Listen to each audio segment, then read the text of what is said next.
नमस्कार, capital TV देख रहे हैं आप। मैं हूं आपके साथ पूजा। ब्रेकिंग नाउ में बड़ी खबर आपको बता रहे हैं। आज से 12 राज्यों में एसआईआर अभियान की शुरुआत हो गई है। चुनाव आयोग की तैयारी एसआईआर को लेकर जबरदस्त है, पर चुनाव आयोग ने एसआईआर को लेकर विपक्ष को बड़ा झटका दे दिया है। पश्चिम बंगाल से लेकर तमिलनाडु तक में जबरदस्त विरोध एसआईआर को लेकर हो रहा है। डीएमके ने ऑल पार्टी मीटिंग बुला ली है, तो वहीं ममता बनर्जी से लेकर कांग्रेस पार्टी इस पे हमलावर है।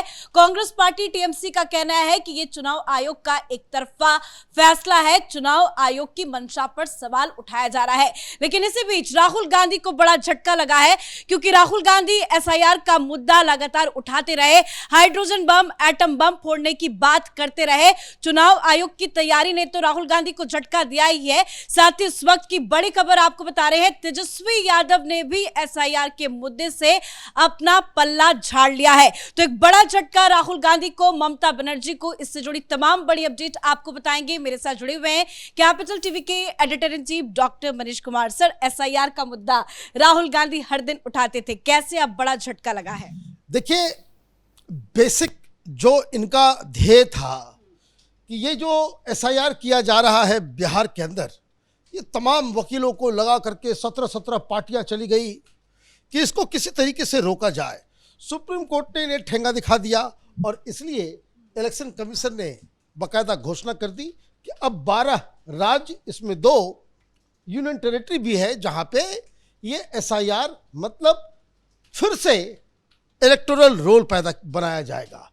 अब एक दो खबर मैं बता दूं, राहुल गांधी पे मैं बाद में आऊंगा, कि मिर्ची किस तरीके से लगी है कि ये तो रोक नहीं सके। और आपको मैं बता दूं, ये लोग किस हद तक जा चुके हैं। बंगाल में लोगों के पास पैसे नहीं है, नौकरी नहीं है, कोई रोजगार नहीं है।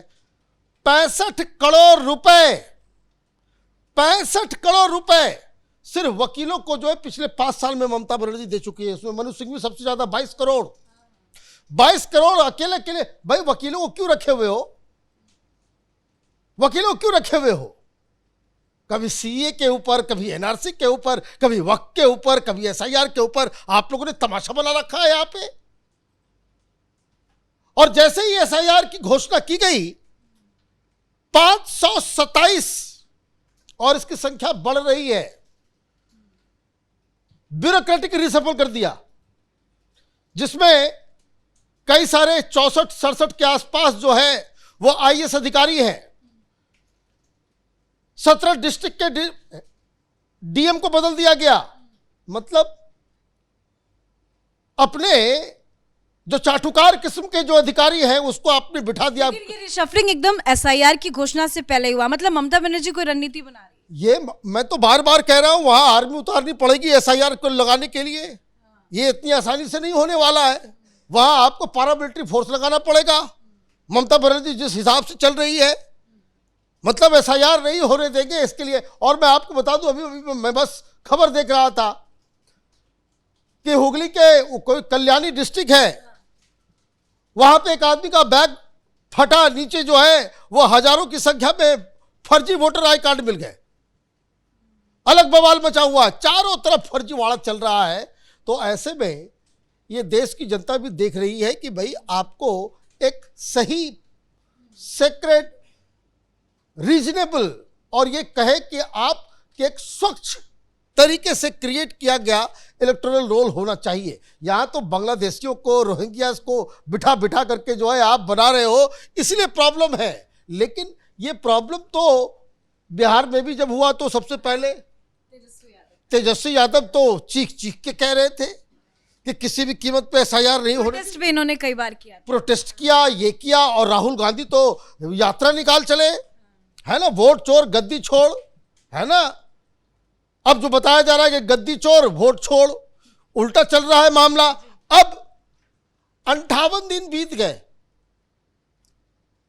ये भाई साहब चले गए राहुल गांधी कोलंबिया।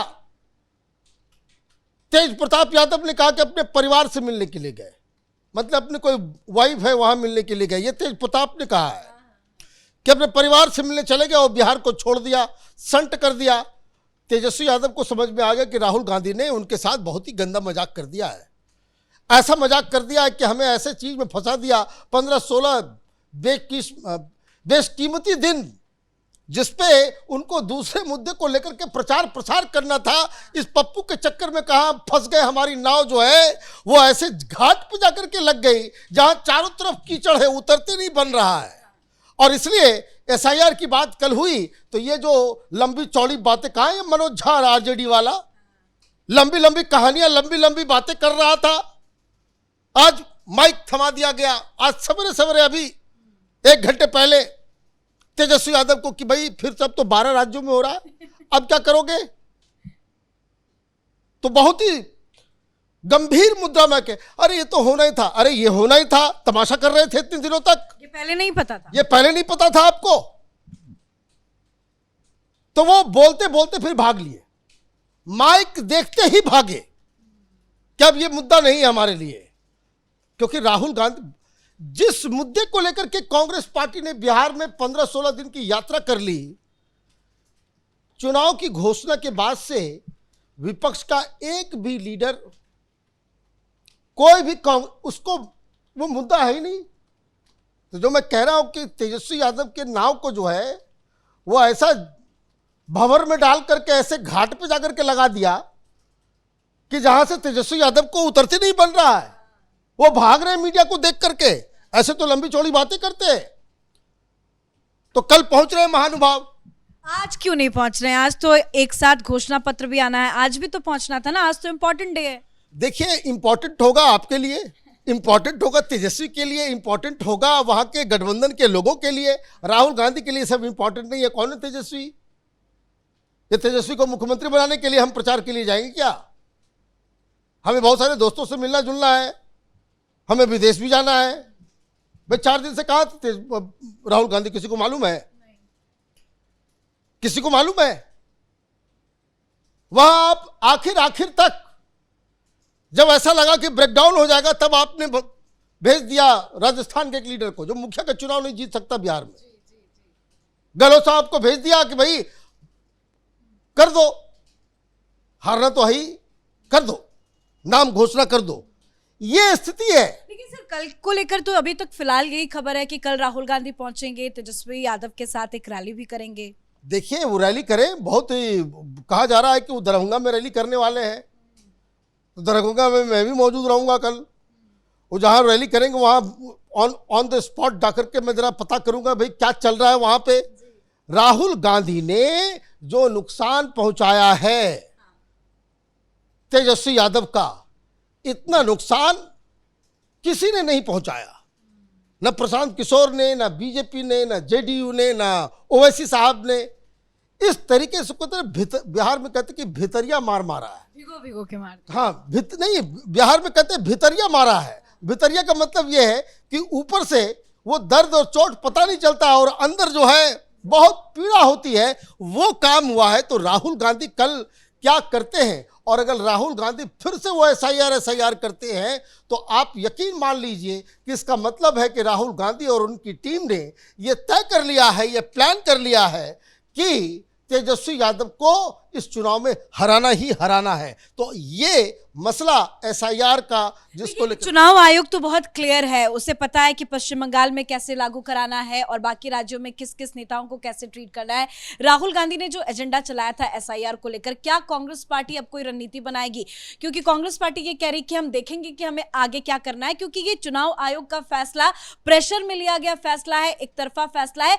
चुनाव आयोग की मंशा पे कांग्रेस पार्टी सवाल खड़े कर। राहुल गांधी से पूछ के इलेक्शन कमीशन फैसला ले, हाँ सुप्रीम कोर्ट जो है राहुल गांधी से पूछ करके फैसला ले। देश में जो राष्ट्रपति प्रधानमंत्री राहुल गांधी से पूछ के फैसला ले। देश में गवर्नर जो है वो पूछ के राहुल गांधी से, भाई कौन है Rahul Gandhi, what is his local stand आई, पूछ के लेंगे। ऐसा लग रहा है कि कोई जो 30 मार खा करके बैठ गया, गांधी परिवार के गुलामों के द्वारा ये बात जो है बताया जाता है। Election commission is the only authority, not even supreme court, who has this right to announce whenever they wish। ये कानून है, ये अधिकार उनको कानून देता है कि उनको जब मन आएगा, जैसे आएगा, वो एसआईआर की घोषणा कर सकते हैं। बाकायदा इलेक्टोरल रोल बनाने की पूरी जिम्मेदारी, और इसके ऊपर सुप्रीम कोर्ट भी सवाल खड़े नहीं कर सकता है। हाँ, कुछ गड़बड़ियां होगी तब बात समझ में आ रहा है। ये लोग नाच रहे थे, चीख रहे थे, चिल्ला रहे थे। भाई बिहार में एसआईआर हो गया, एक भी कंप्लेंट कि एसआईआर की प्रक्रिया में ये गड़बड़ी हुई है, एक भी कंप्लेंट किया इन लोगों ने? एक भी कंप्लेंट? आप सिर्फ हवाई बातें।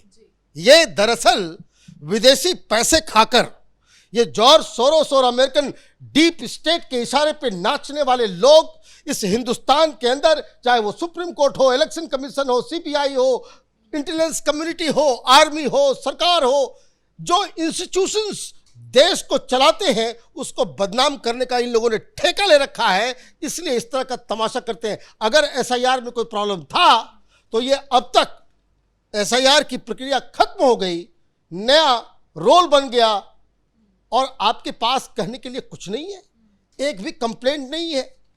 जो फर्जी का आपने फर्जीवाड़ा किया, जिसका आपने एग्जाम्पल पेश किया, वो सब झूठे साबित हुए। तो ये जो तमाशा हो रहा है विपक्ष के द्वारा, इनको बड़ा महंगा पड़ने वाला है। देखते हैं कि राहुल गांधी एसआईआर का मुद्दा उठाते हैं या नहीं बिहार में, लेकिन ममता बनर्जी जो तो लगातार मुद्दा उठा रही है, अधिकारियों का भी उन्होंने तबादला कर दिया। अब क्या लगता है कि ममता बनर्जी आगे क्या करेंगी? देखिए, ममता बनर्जी को सरेंडर करने के अलावा कोई दूसरा चारा नहीं है, उसके अलावा कोई दूसरा चारा नहीं है। ये हवाबाजी करना जो है वो सारे लोग बंद करें। इनफैक्ट काम होना चाहिए उल्टा। ये जो ठीक एसआईआर की घोषणा से पहले आपने इतना इतिहास का सबसे बड़ा ब्यूरोक्रेटिक रिशफल आपने जो किया है, it must be stopped. Election commission को बकायदा इसमें इंटरवीन करना चाहिए और जो लोगों को बकायदा जिनकी बदली की गई है उसको वापस रिस्टेन करना चाहिए। जो भी है वो इलेक्शन कमीशन को इसके ऊपर ध्यान देना चाहिए। सर, अपडेट के लिए तो ममता बनर्जी को तो 1 करोड़ फर्जी वोटर कटने का डर है, जिसी को लेकर वो लगातार बयानबाजी कर रही है, चुनाव आयोग पर सवाल खड़े कर रही है। लेकिन एसआईआर को लेकर चुनाव आयोग की तैयारी पूरी है। कल ही देर शाम को चुनाव आयोग की तरफ से प्रेस कॉन्फ्रेंस करके बड़ा ऐलान किया गया था। 12 राज्यों में एसआईआर प्रक्रिया अभियान की आज से शुरुआत भी हो गई है। लेकिन जैसे ही चुनाव आयोग की तरफ से यह ऐलान किया गया, विपक्ष की तमाम पार्टियां सवाल खड़े कर रही है, अलग अलग विरोध प्रदर्शन की धमकी भी दी जा रही है। कोई मीटिंग कर रहा है, कोई बयानबाजी कर रहा है। हालांकि एसआईआर को लेकर चुनाव आयोग तैयार है और ये तैयारी राहुल गांधी के लिए बहुत बड़ा झटका है। इस बड़ी खबर में मेरे साथ फिलहाल इतना ही। कैमरा पर्सन कुणाल के साथ मैं पूजा, कैपिटल टीवी।